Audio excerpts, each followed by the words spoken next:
He certainly seems to have momentum this week, whether you look at some of the polling's obviously very, very tight. You look at some of the bookmakers, I often look where the bookmakers have got it placed, and his price has shortened.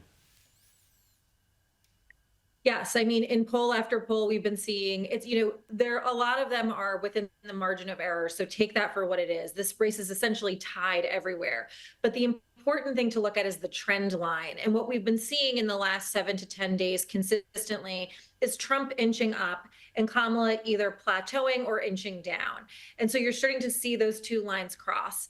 And historically, when you look at national polling, either be it in 2020 or 2016, you really need the Democrat to win by about 3 points nationally in order to edge out a victory in the Electoral College. And right now, that margin doesn't exist. So Democrats are very nervous. Republicans are feeling good. But again, Kamala Harris does have $1 billion and a large advantage when it comes to her ground game and actually pulling out the vote. The early voting, what we've seen in the numbers so far is that Democrats are underperforming with Black voters and with young voters. And so we're keeping a close eye on that, where early voting has started in certain states. But again, it is still early. We've got a little over 2 weeks to go. So we'll see. But Republicans are feeling more and more bullish and Democrats are feeling nervous. If Donald Trump does win the election and people look back and, hindsight's 2020 vision, isn't it? Kamala Harris has just conducted a fairly bruising Fox News interview and got a lot of compliments out of it. Has she taken too long to step into the lion's den? Yes, the short answer is yes.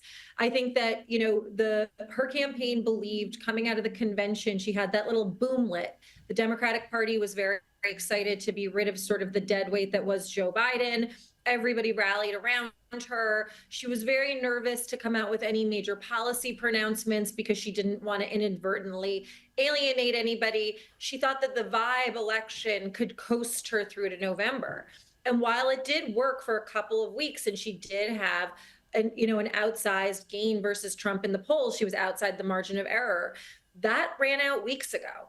And in the meantime, you can sort of see that they've had a difficult time finding their footing. The issues going on in the Middle East, we had severe hurricanes in the southern part of the country. And so there was a governmental aspect that sort of, entered the political sphere.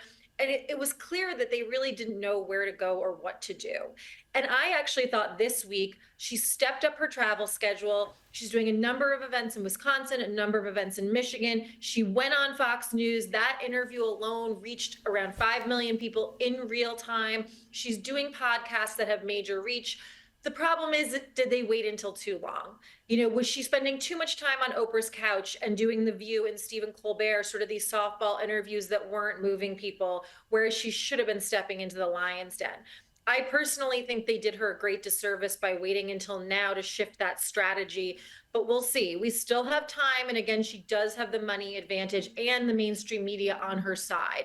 So we should not count her out. But if they look back and Trump wins, I think they're going to say, political pundits will say they spent too much time on a vibe election and not enough time getting into the specifics, talking about economic policies that are going to resonate, dealing with the border, and getting into actual substance in these interviews. Absolutely. Melissa, it's always great to have you on the program. We'll do it again soon.